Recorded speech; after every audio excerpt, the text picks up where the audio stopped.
So the build-up's been pretty tough. I sustained quite a lot of injuries during the backyard ultra I ran for Red On and My Protein. So the mileage has not been where I personally would like it. However, mindset's bomb-proof. Even running on a 6 out of 10, I've still got the capacity to beat the vast majority of athletes that are going to be turning up. It's do or die. I'm just going to pull the trigger on the first 250Ks, and then as long as I'm ahead the start line of day 5, absolutely no one's going to beat me.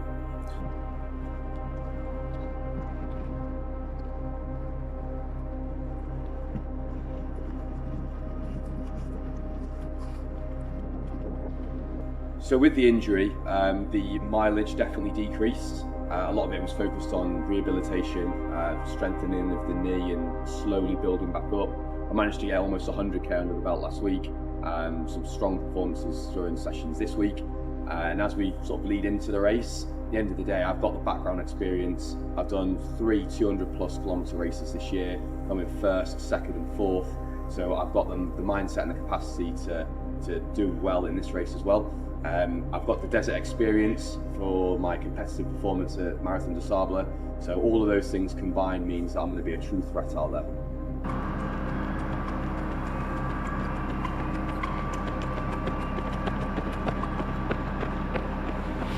The Arctic Ultra in February was a different experience. It was pretty tough. Took a lot of sustained damage to the groin, obviously with the snow being deep in certain places. The desert is a runner's race. It's whoever can run the fastest. There's not a lot of vertical gain. There's going to be shifting sand underneath the foot. So it's a case of who's got the stronger hips, who's got the stronger knees, and who can run the quickest for longest. The Arctic was more about who could bunker down and survive the storms that were coming, whereas with the desert it's going to be all out speed.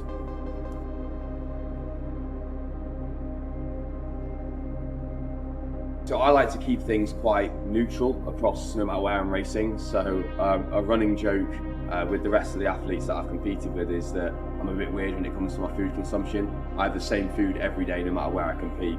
So it's normally a real meal blueberry bar, an X-Ped, 1,000 calories spaghetti bolognese, and then a couple of snacks. So I'll be running on about 1,800 to 2,000 calories a day, burning between sort of 8 and 10,000 based on passive burn, along with the exercise I'm doing. So as you can see, it's quite a big delta.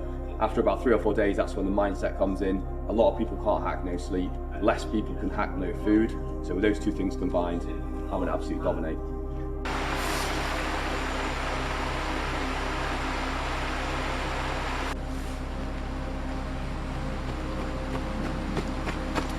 After I finish a long day at work, I have to make the choice to go out at night time, in the dark, through the night when everyone's sleeping, and do those sessions when ultimately I want to be in bed as well.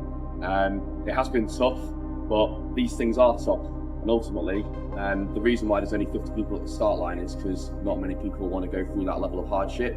Now, it's not just a case of completing the race, it's competing at the top end. I'm not someone who's just aiming to finish. I'm there to at least get a medal at 100%. I want to be going for the win. I'm coached by a professional ultra runner, a gentleman who's won all 4 of the Beyond the Ultimate races.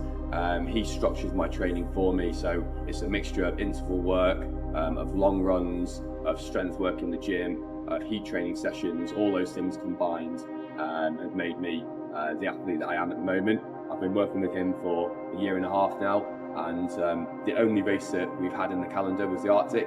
We got the gold medal. The other races have been sort of extra last-minute ditch attempts. So this is the next one that we've been working together with.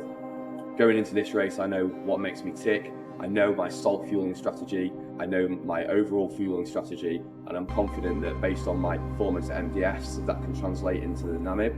We're going to have no problems whatsoever.